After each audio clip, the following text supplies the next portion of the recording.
बदइंतजामी का आलम इतना ज्यादा था कि प्रयागराज से लेकर नई दिल्ली तक आप देखिए भगदड़ और उसमें लोगों की जाने गई। कब होगी कार्रवाई, जवाबदेह लोगों के खिलाफ? अजय आलोक जी। चित्रा जी, देखिए जो आज कल हुआ रात में वो हम लोग के लिए बहुत कष्टदायी था, सबके लिए हृदय विदारक था और मारे गए लोगों को प्रति हमारी बहुत संवेदना है। और जो घायल हैं उनके प्रति सरकार लगी हुई, उनका इलाज हो रहा है, बहुत जल्दी ठीक होकर निकलेंगे। निश्चित रूप से ये मानवीय भूल थी और हमारी जिम्मेदारी थी, इसमें कोई शक नहीं, हम अपनी जिम्मेदारी से भाग नहीं रहे और इसीलिए जांच टीम गठित की गई है। देखिए सबसे बड़ी बात ये आप समझिए कि ये महाकुंभ प्रयागराज में हो रहा है। ये भगदड़ कोई प्रयागराज में नहीं मची है, ये भगदड़ नई दिल्ली स्टेशन में मची है एक कन्फ्यूजन फैलने के चक्कर में कि स्पेशल ट्रेन की अनाउंसमेंट जो प्रयागराज जा रही है, प्लेटफॉर्म से लोग इधर से उधर जाने लगे, अव्यवस्था फैल गई और नीचे उतरने के क्रम में एक दूसरे के ऊपर लोग गिरते चले गए, यह हादसा हुआ। दुखद है, यह हादसा नहीं होना चाहिए था निश्चित तौर पे। उसी की ये जांच चल रही है कि तमाम सीसीटीवी फुटेज रहने के बावजूद भी, जीआरपी रैपिड एक्शन फोर्स के रहते हुए भी, तब भी यह हादसा कैसे हुआ। और निश्चित तौर पे कार्रवाई होगी और जिनकी भी जिम्मेदारी होगी उनको जिम्मेदारी से जवाब भी देना होगा और कार्रवाई एक्शन को भी फेस करना पड़ेगा, इसमें कोई शक नहीं है। और जहाँ तक रहे विपक्ष की बात, तो ठीक है, लेकिन अजय आलोक जी, मेरा पलट कर आपसे सवाल ये है, देखिए विपक्षी दलों के सवालों पर मैं आऊंगी, लेकिन उसके पहले रेलवे की ये जिम्मेदारी बनती है, रेलवे की ये जिम्मेदारी बनती है। इतनी ज्यादा भीड़ अगर लाखों की तादाद में यहाँ पर आ रही है, कल शाम से ही लोगों ने, मैं बीती रात खुद यहाँ पर मौजूद थी, मैंने लोगों की बेबसी देखी, मैंने देखा कि किस तरह से दो दोस्त जा रहे थे प्रयागराज घूमने के लिए, एक की जान चली गई, दूसरा बेबस होकर रोता हुआ दिखाई दिया। मैंने यहाँ पर देखा किस तरह से कपड़े लोगों के जहां तहां फैले हुए थे, मैंने देखा यहाँ पर कि किस तरह से लोगों के सामान जहां तहां बिखरे हुए थे। सवाल ये है अजय आलोक जी कि पहले से रेलवे को ये जानकारी थी कि भारी भीड़ उमड़ेगी, उसके बावजूद अव्यवस्था का ये आलम कि रोकने का कोई प्रयास नहीं किया गया। और ये देखिए, इसको हम किसी तरह से टाल दें कि हाँ गलत अनाउंसमेंट किया गया और उसके बाद भगदड़ मच गई, 18 लोगों की जान चली गई है, जो लोग मारे गए हैं। आप समझ रहे हैं कि बीती रात भगदड़ हुई, उनके जीवन में कभी सुबह नहीं होगी उन जिंदगियों की। जो जिम्मेदार अधिकारी हैं उनके खिलाफ कार्रवाई कब होगी, ये बड़ा सवाल है अजय आलोक जी, जिनकी गलती के कारण इतना बड़ा हादसा हुआ। नहीं, आप बिल्कुल सही बोल रही हैं, आपकी हर बात में सच्चाई है, इसमें मैं कहीं विमुख नहीं हूँ। इसमें 18 लोग की ज़िंदगी गई है, वो किसी चीज़ से कॉम्पनसेट नहीं की जा सकती है, ना कोई मुआवजा कॉम्पनसेट कर सकता है, ना कोई शब्द कॉम्पनसेट कर सकता है। और निश्चित तौर पे अभी कुंभ का भी काफ़ी दिन, अभी 26 फरवरी तक कुंभ है, उसके बाद भी 3-4 दिन का एक्सटेंशन और होगा, तो हमारे पास अभी अनदर 13 दिन है कि 13 दिन इस कुंभ को कैसे मैनेज करना है कि भविष्य में ऐसी घटना ना हो। तो सारे प्रोटोकॉल बदले जा रहे हैं निश्चित तौर पे। अब प्रयागराज के अलावा और भी जितने स्टेशन हैं जहाँ से एक्स्ट्रा ट्रेनें चलाई जा रही हैं, उन सब पे इमरजेंसी प्रोटोकॉल लागू होगा। और यकीन मानिए, जांच की रिपोर्ट जैसी ही आएगी वैसे ही कार्रवाई होगा, इस एक्शन से कोई नहीं बचेगा, क्योंकि हमारे लिए भी ज़िंदगियों का बहुत मतलब है। ये आसानी से कोई मतलब नहीं था, मतलब कल इस भगदड़ का होने का कोई मतलब नहीं था। ये बिल्कुल 100% चूक है, मानवीय चूक है जो नहीं होनी चाहिए थी। बिल्कुल मैं एक्सेप्ट कर रहा हूँ इसको, और जांच की रिपोर्ट आते ही कार्रवाई होगी और कार्रवाई में कोई नहीं बचेगा।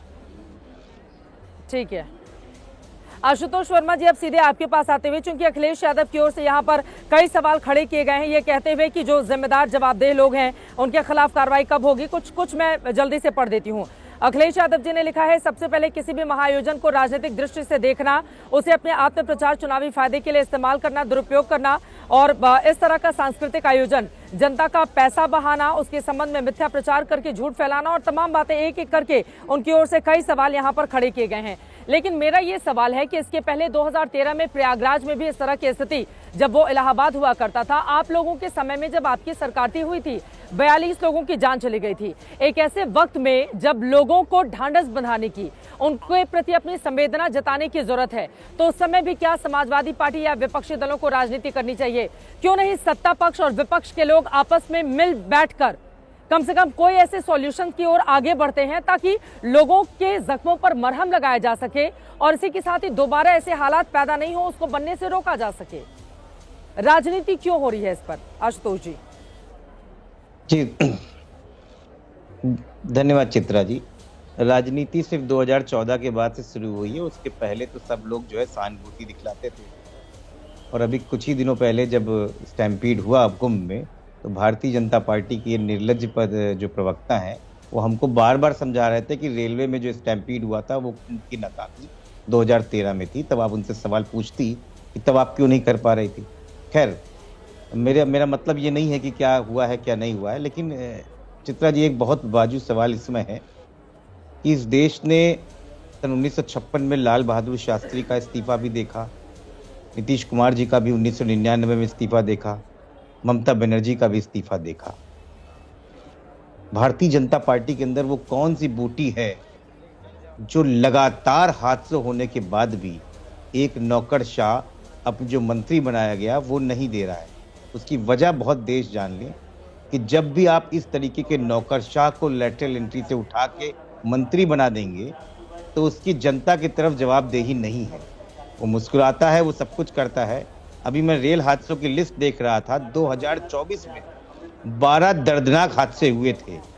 28 फरवरी को लेके जामतारा, 18 जुलाई को गोंडा में, 30 जुलाई को जमशेदपुर में, 17 अगस्त को कानपुर में, 11 अक्टूबर को तमिलनाडु में, 25 अक्टूबर को फिर तमिलनाडु में, 26 अक्टूबर को फिर रामेश्वरम में, 27 अक्टूबर को मध्य प्रदेश में, 28 अक्टूबर को हरियाणा में, 2 नवंबर को केरला में, 9 नवंबर को बरौनी जंक्शन पे, 13 नवंबर को तेलंगाना में और 22 जनवरी को जलगांव में, और अब ये। लेकिन किसी ने इस्तीफे के लिए बात की है भारतीय जनता पार्टी से? ये वजह ये है क्योंकि इनको जनता को जवाब नहीं देना है। ये फिर किसी ब्यूरोक्रेट को लगा के उठा के मंत्री बना देंगे। और जनता, जो प्रधानमंत्री मोदी अभी बोल के आए ना, एस्पिरेशनल इंडिया, वो एआई बसल में हिंदुस्तान में अनाथ इंडिया हो गई। हम कुंभ में जाते हैं अपने परिवार के साथ, अपने माता पिता के साथ, अपने दादी दादा के साथ कि उनको कुंभ में उनको तर्पण करवाएं, और वहां जाके वो बिछड़ जाते हैं, मौत हो जाती है, और 16 घंटे तक भारतीय जनता पार्टी की सरकार ये नहीं बता पाती कितने लोग मर गए, और आज तक ये नहीं बता पाए कितने लोग गुम हैं। लेकिन किसी की जवाबदेही नहीं है। लेकिन 40 करोड़ लोग आ रहे हैं, 50 करोड़ लोग आ रहे हैं, दिव्य दर्शन हो रहा है, आत्मनिर्भर भारत हो रहा है।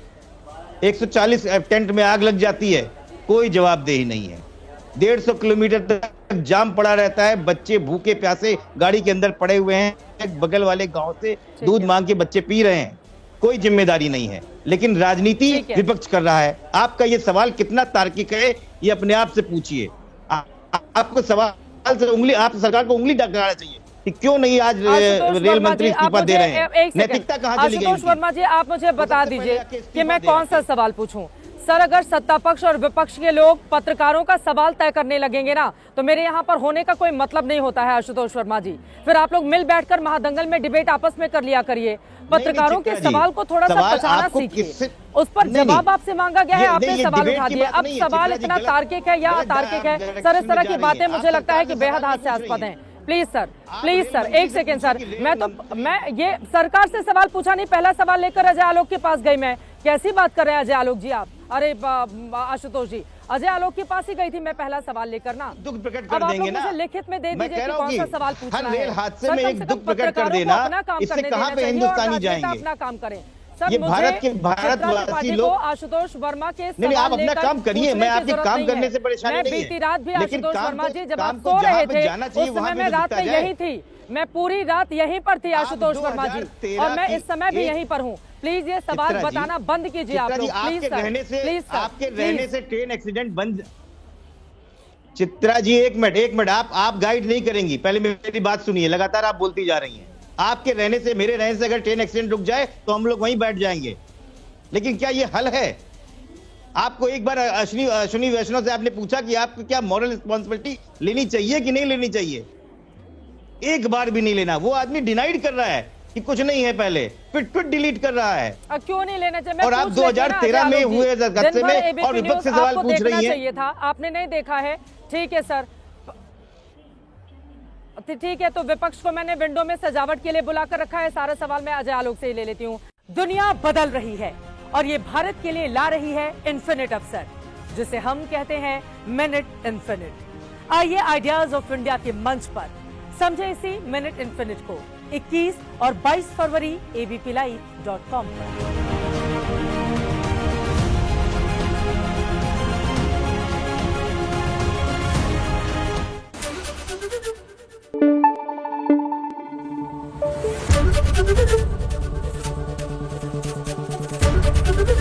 एबीपी न्यूज आपको रखे आगे।